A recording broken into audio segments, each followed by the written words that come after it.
All right, check this out, man. Here go 5 more unwritten prison rules to follow to keep your ass out of harm's way. Number 1, stay away from gangs, gambling, and homosexuals. See, if you're not already a gang member, you ain't got no business involving yourself with the gangsters. You see, that's a sure way to get yourself involved in some shit you don't even want to be in. And the gambling part, well, I mean, that should be self-explanatory. You know, you don't want to be in here running up no debts, do you? And then also, you know, same as I said about the gangsters, if you're not gay or homosexual already yourself, then there ain't no logical reason why you should be hanging around those that are. You see, by default, you will most certainly be looked at and judged by the folks you hang around. Not only by the COs, but by other inmates as well. So, you know, you got to be very selective in who you choose to spend your time with. Number 2, keep your tennis shoes and your boots on at all times, man, when you're not in your cell or your own personal space. You see, you never know when something may jump off, and then, you know, you might have to be prepared to, just in case you got to catch flight or defend yourself. You know what I mean? When you stay ready, you ain't got to get ready. Those are some good words to live by. Number 3, buy all your hygiene products and your shower shoes first, man. And then stack up on your ramen soups and all your zoom zooms and wham whams. See what I'm saying? Take care of all your essential needs before your wants.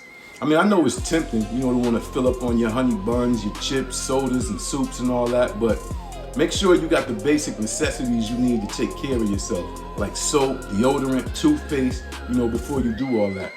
You know, these are all small and oftentimes cramped up in hot spaces that we live in. And ain't nothing worse than a dude stinking up the place with his dirty, stinking, smelly ass.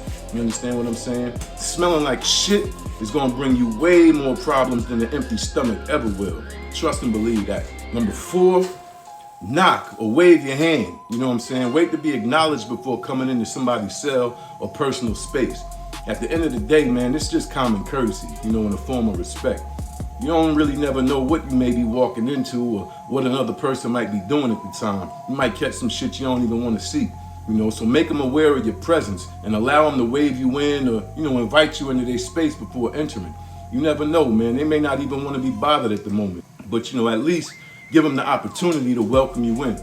That's very important. Number 5, recognize, man, it's a line for everything.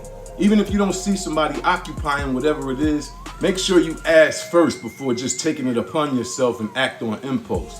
And that goes for phones, microwaves, wash machines, showers, toilets, you name it. You know, I couldn't even count how many altercations I've seen behind somebody feeling disrespected or violated, you know, because they was next in line and seemingly got intentionally skipped by somebody who didn't even ask who had next. Remember, man, small things can and most always do turn into big things in here, especially when somebody feels disrespected. So there you go, man. It's just a couple more rules that, you know, you should make yourself familiar with just in case you ever find yourself in this type of environment. So you already know, man. If it sounds like you're gonna have a hard time following these simple instructions, I suggest you stay the fuck out of prison.